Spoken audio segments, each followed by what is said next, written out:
Hey guys, Famous here, and today we're going to be talking about, I guess, a new-ish part of Origintrail that nobody is really discussing, and actually, not even just Origintrail, as it relates to the technology, the future of technology and digital rights and digital privacy.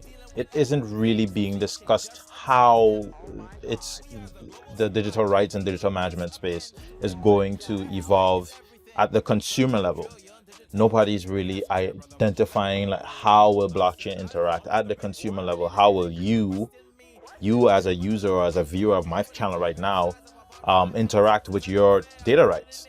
So let's talk about this new snippet of information that has been released, and we'll dive into the details of how it will work later on. But first, let's talk about two things that are vital to understand this process. We're going to be talking about GDPR, and we're going to be talking about CCPA. Now, of course, this is a special episode of Without the Hype, because usually we speak on the technologies of the Origintrail decentralized network from the perspective of the official documentation.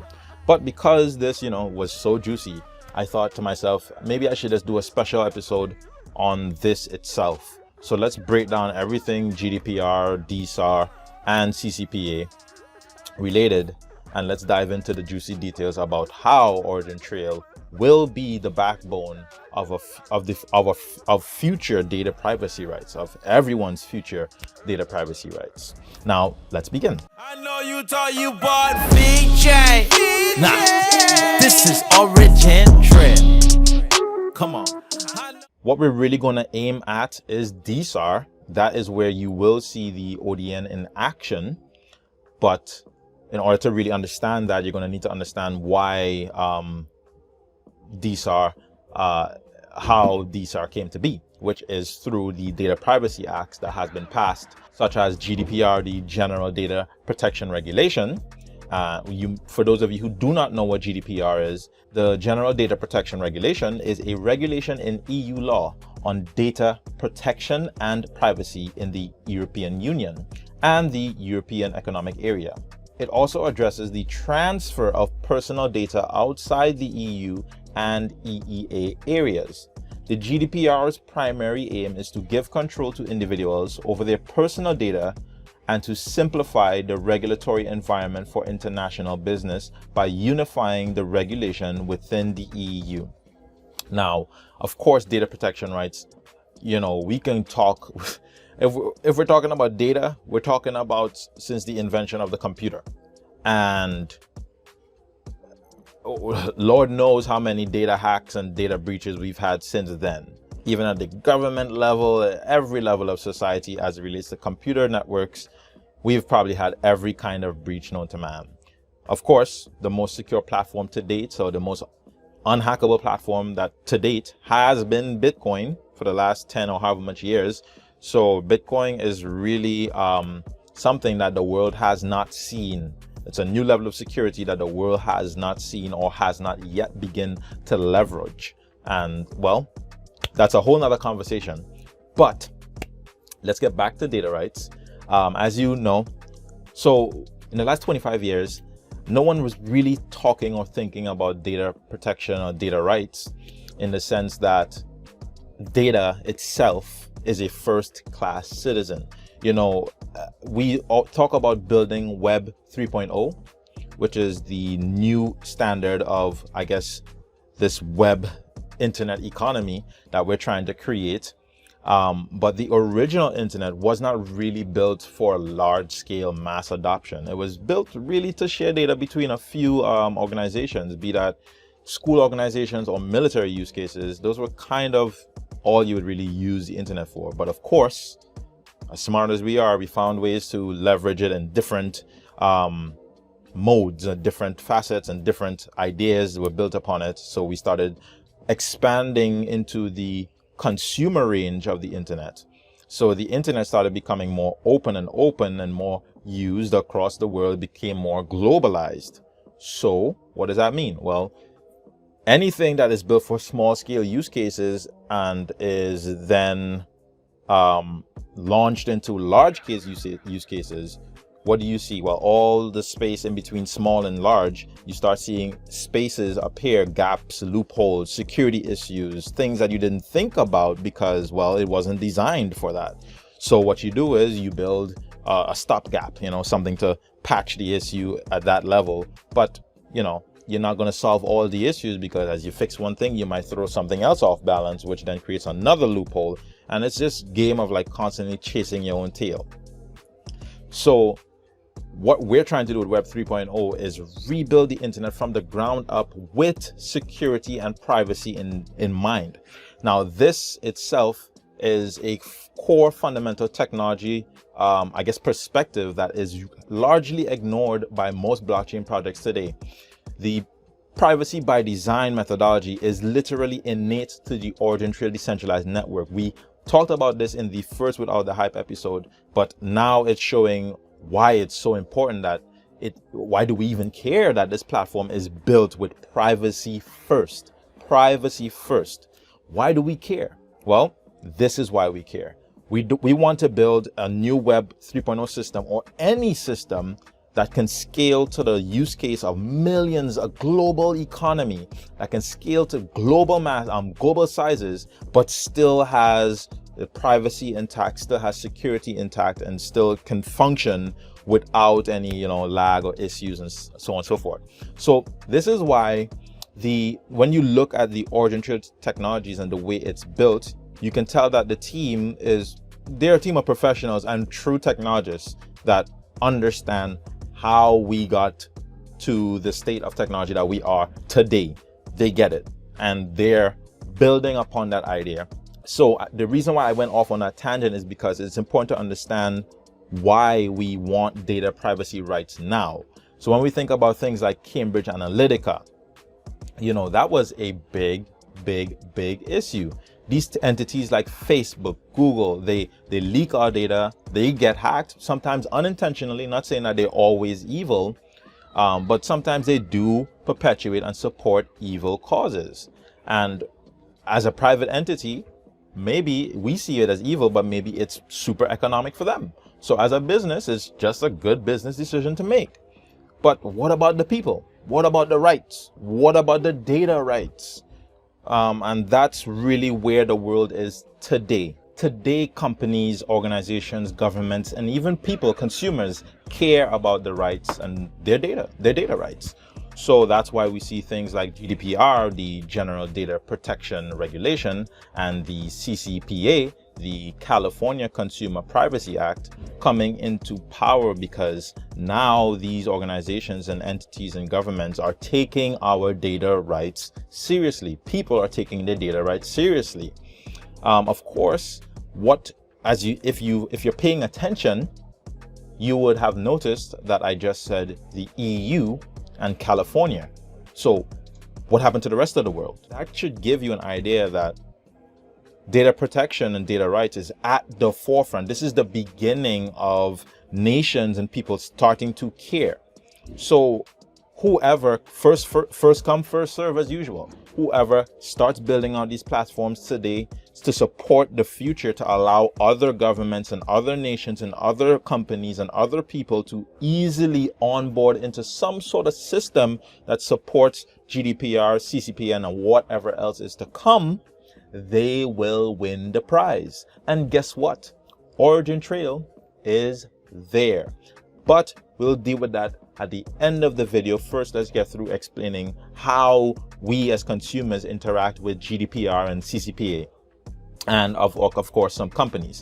Now, GDPR and CCPA provides you as a user certain rights. Utilizing these laws, you have the right to erasure and deletion under certain specific guidelines per law. So GDPR and CCPA have their own set of guidelines for the right to erasure. They also have their own guidelines as it relates to the right to access or disclose data. They also have certain portability requirements, which means when you make a request on your data, it has to be sent to you in a certain way, securely enough in a certain way. GDPR protects individuals within the EU.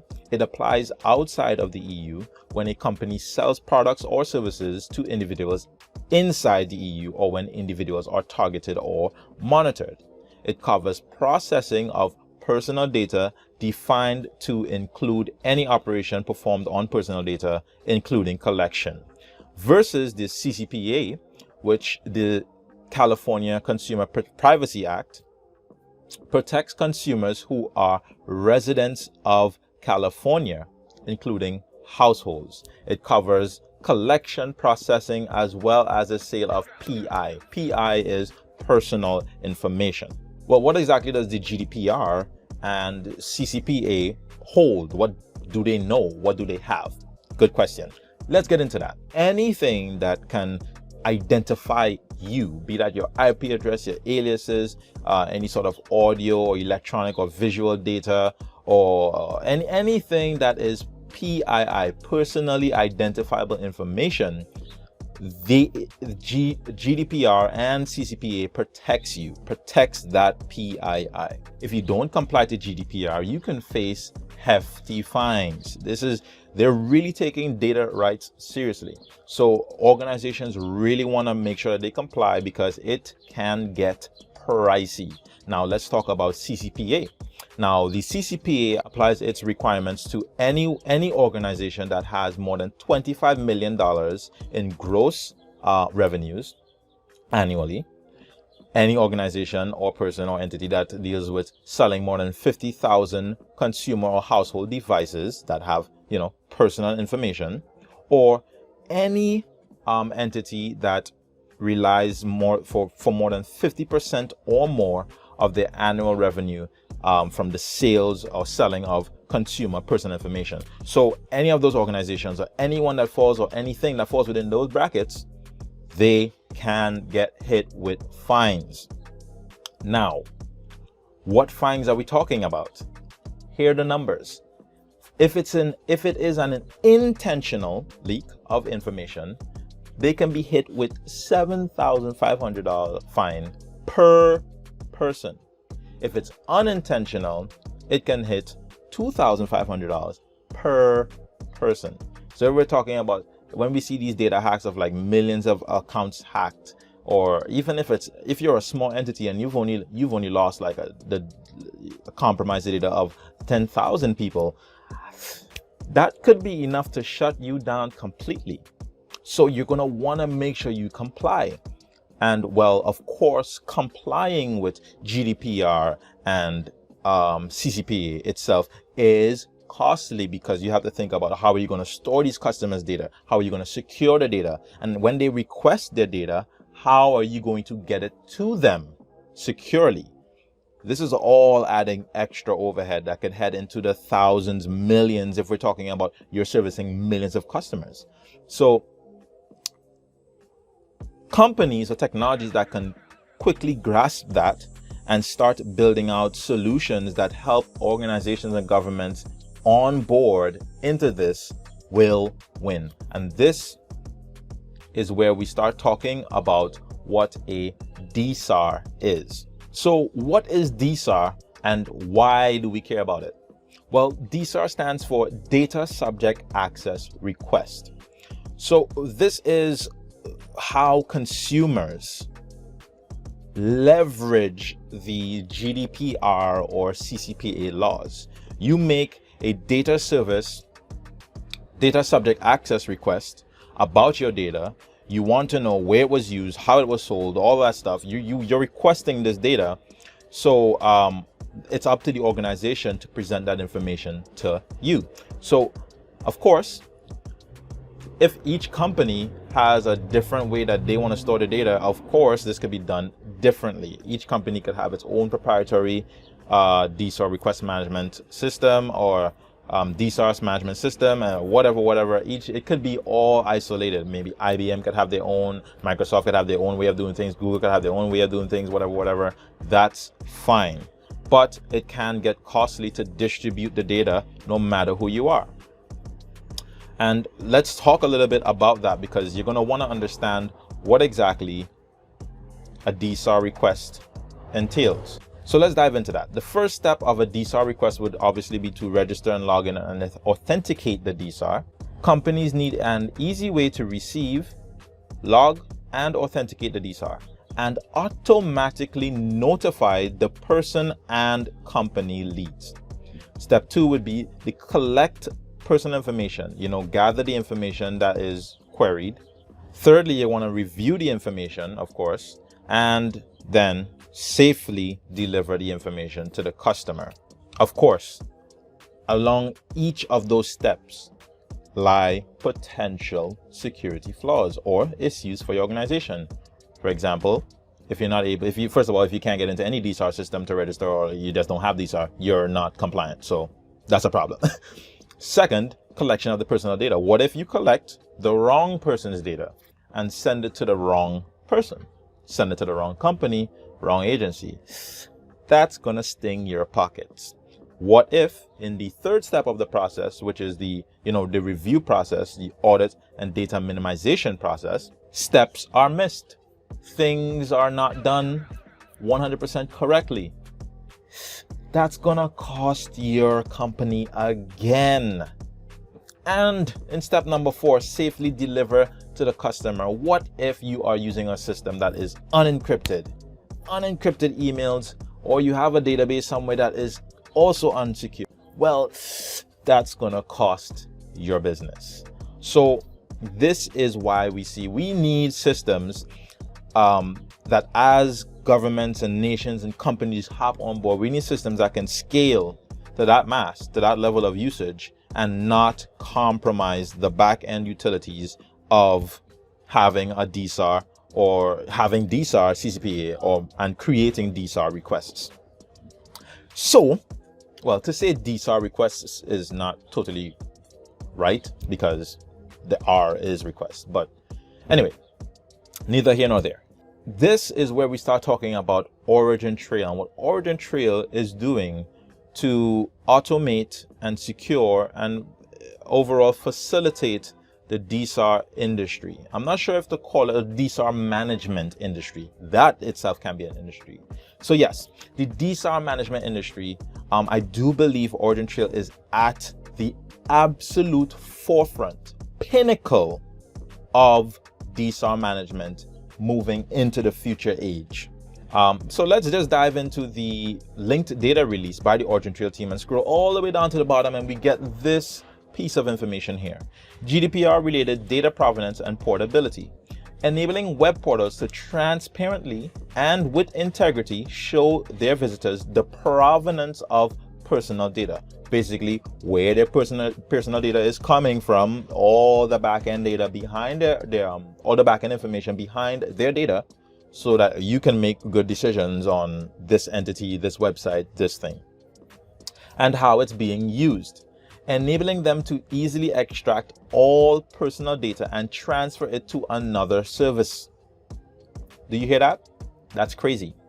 As Origintrail is already compatible with the SSI framework, which is self-sovereign identities, and we will be, of course, in probably the third episode of Without the Hype, we'll be diving back into the documentation, so we will cover this. But for now, it is compatible with the SSI framework, and the new features enable a truly decentralized and automated DSAR process. So now you're seeing how Origintrail, the decentralized knowledge graph itself, because if you think about it being used to track and trace supply chain items, it's being used to track and trace chicken and all sorts of supply chain items and persons as well, because a person can be an object on the DKG and have connections to that person object, be actions to another supply chain item, so you could know what this person has done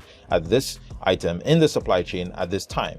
Well, let's take that data out, let's take that concept out, give the person an ID, an internet digital ID, some way to verify or identify them, like SSI or whatever, and then you have the package or what's being monitored or logged. Instead of it being a supply chain item, think of it as data.